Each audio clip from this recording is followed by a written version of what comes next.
Charlotte Wales 3.2 aggression. Good morning, everyone. Today we are joined by Charlotte Wales, who will be talking today about this week's sporting topic, aggression. Hello. As we know, the level of aggression shown in sport is often very high and can be very problematic for many athletes. Back in August, Australian tennis champ Nick Kyrgios smashed a racket before handing it to a fan and refusing to shake the umpire's hand. Then there are players like Mario Balotelli, who stamped on a Spurs player, Scott Parker, back in 2012 and received a 4-match ban. But which of these behaviours is actually described as aggressive? It's interesting to note that although both are violent, they aren't both described as aggressive behaviours. To be classified as aggressive, they must fit certain categories. How would you define aggression? Different psychologists have come up with different definitions over the years. Bull, in 1990, stated that aggression is any behaviour that is intended to harm another individual by physical or verbal means. Barron and Richardson in 1994 described aggression as any form of behaviour directed towards the goal of harming or injuring another live being who is motivated to avoid such treatment. Both definitions are very close to one another, as they both suggest that it is behaviour directed at another person with the intent to harm. The second or more recent definition claims that this aggression is specifically targeted at those who are avoiding the treatment. It suggests that it is unprovoked by the victim, but that isn't always the case, as in many scenarios, athletes only act out when pushed to their limits by another. Bull's definition states that the behaviour can be verbal as well as physical. The most common form of verbal aggression is used by coaches to prepare and energise their athletes.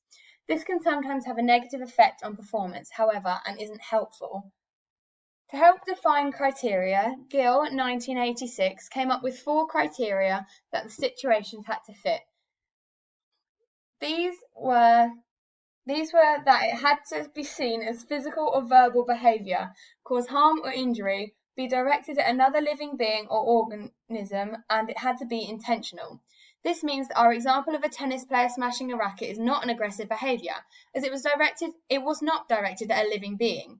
They were just taking their anger out on an inanimate object, or maybe an expensive tantrum. Accidentally harming an opponent, for example, slipping and tripping somebody up, is also not seen as aggression, but this is determined by the referee and whether they think that the act was purposeful. Using the example of Balotelli stomping on Parker's foot, this would be classed as aggression, as it was done with intent to harm. There are many examples within football where players have taken out anger by kicking other players or performing illegal side tackles. Can aggression present itself in different forms?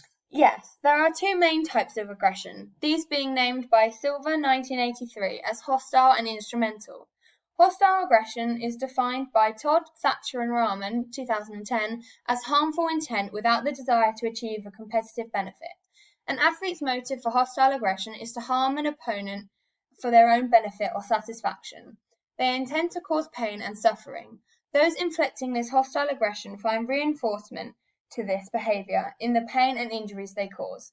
The actions they take are not part of the rules. Hostile aggression is often found to be linked to reactive aggression, which is behaviour evoked by threat or frustration. If an athlete is being wound up by their opponent, they are likely to retaliate and thrash out. This type of reaction can often be predicted, as a player will start to get angry and eventually lose control. An example of this hostile aggression is a bowler throwing a bouncer to deliberately shake up the concentration of the batsman. In the past, cricketers have deliberately done this with the intent of injury. A specific reactive example was during the 2006 World Cup final, when French footballer Zidane head-butted an Italian player after being aggravated.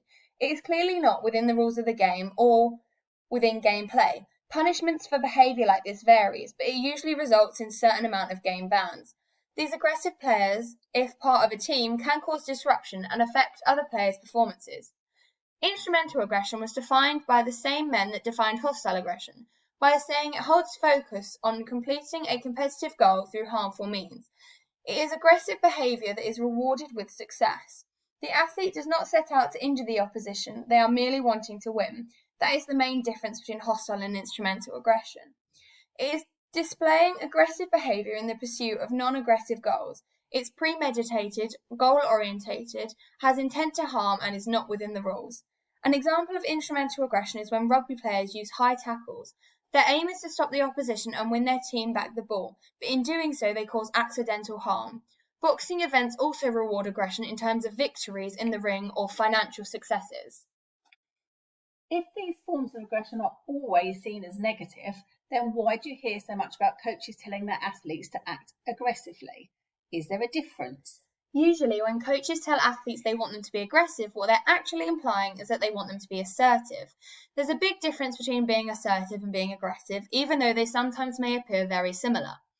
Sometimes assertion can be referred to as channeled aggression.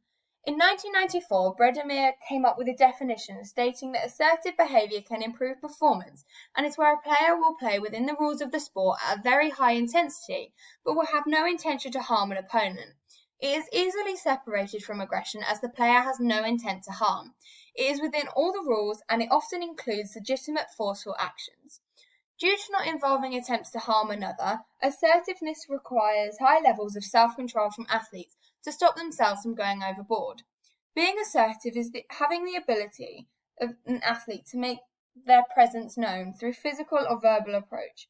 It is about approaching a situation with no fear. Behaviours such as tackling in rugby, checking in ice hockey, and breaking up double play in baseball may be seen as assertive, as long as these are performed as legal components of the contest and without malice. Another example would be during netball, when a centre player would run up and down the court, hot on the heels of her opponent, then making fast interceptions. It is a confident and forceful move taken by the player, but she isn't harming anyone, and the move is within the rules of the game. Is this assertion and aggression present in all sports, or do you see it more in certain types of sport? Naturally, some sport presents more aggressive and assertive athletes than others. Nobody watches golf and has a discussion afterwards about how aggressive the player was, in the same way that nobody watches a rugby match and comments on how calm the athletes were. Wiggins James et al. 2006 stated that it's important to realise that acts of aggression may be interpreted differently depending on the nature of the sport. Sports like boxing cause athletes to be aggressive, and it is a vital element that is required to win.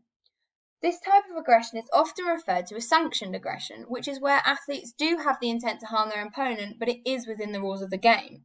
One objective of a boxing match is to knock out the opponent, making them unable to stand until the referee counts to 10. This is an extremely aggressive behaviour for many other types of sport. However, for boxing it is within the rules of the game, and is therefore within the nature of the sport. Each individual sport has varying levels of aggressive needs. Within rugby, a tackle, handoff, or fend is seen as sanctioned aggression. But if players started punching, kicking, or biting, this is seen as unsanctioned and they would be punished. Sports like running are non-contact, where no forms of aggression are needed, just sheer determination. Do you feel that coaches play a role in how their athletes behave? Yes, I do believe that coaches heavily impact on how their players perform and behave on the pitch. Both instrumental and hostile aggression have intent to harm, so they are completely discouraged at all levels of competition. Often coaches can be more aggressive than their athletes, as they're stood on the sidelines, imagining what they could do in the place of the athlete they're watching. Sometimes coaches go as far to embarrass their athletes in front of their peers. Very infrequently does this have a positive impact and can cause athletes to become very aggressive or just lose focus completely. Connolly 1988 found that coaches ask athletes to show aggression, but they are in fact seeking this assertive behaviour. Does this mean there's a link between levels of aggression and the experience of the players, as more experienced players will have coaches compared to those who are more likely to play for fun? Not completely. As the more experienced an athlete becomes, the more experienced their coach is. Elite level coaches will have many ways of calming themselves down as well as their athletes. This is compared to club coaches, school coaches, and parents, where the levels of aggression are much higher. In 1998, Klum and Pufter conducted a study where they looked at aggression in high-level sports.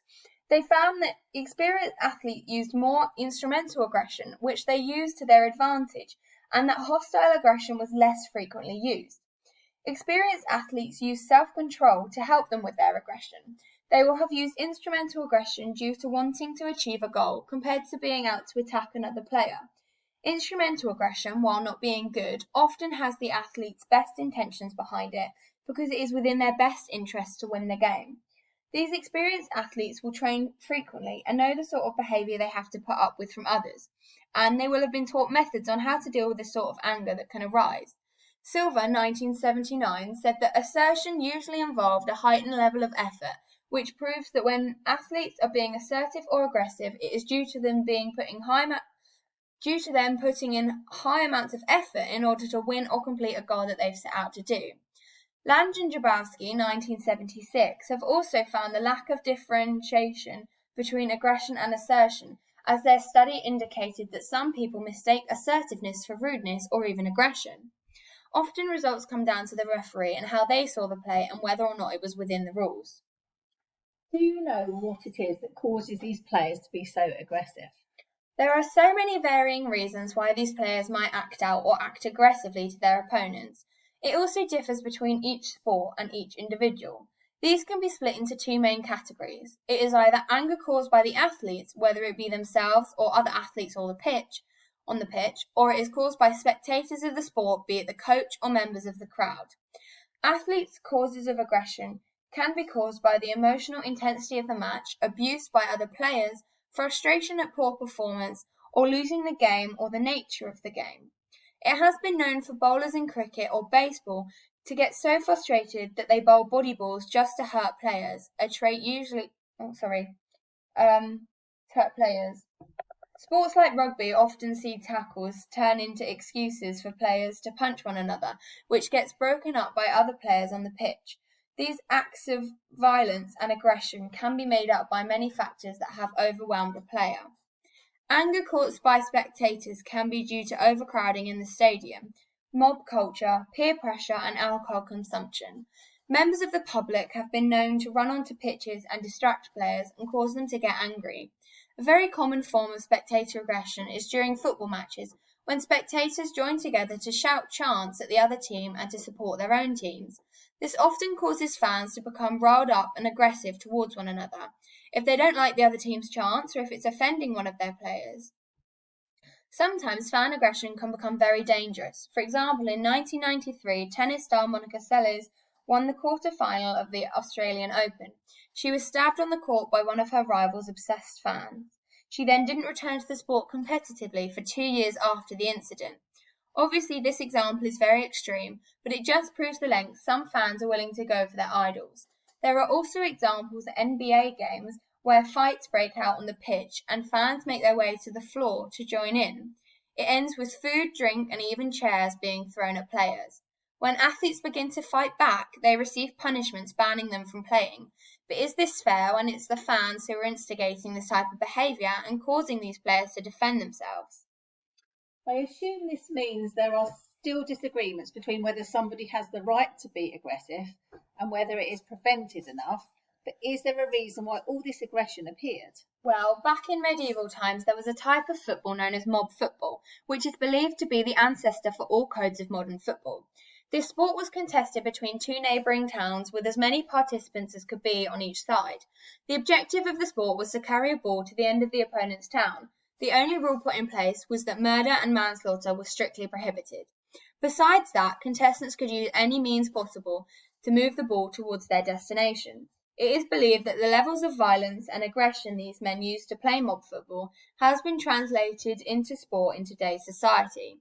It has been said that sport is a mirror of society and aggressive acts on the playing field are a reflection of society itself. Orwell, 1950, made the observation that serious sport has nothing to do with fair play. It is bound up with hatred, jealousy, boastfulness, disregard of all rules, and sadistic pleasure in witnessing violence. In other words, it is war minus the shooting. By today's standard, it is more agreed that sport is an enjoyment not only to watch but to play. For many, it is where they feel relaxed and at home. Some even believe that sport is good for society as it allows possible aggressive behaviour to be channeled in a functional way. This makes perfect sense and is something we should be grateful for.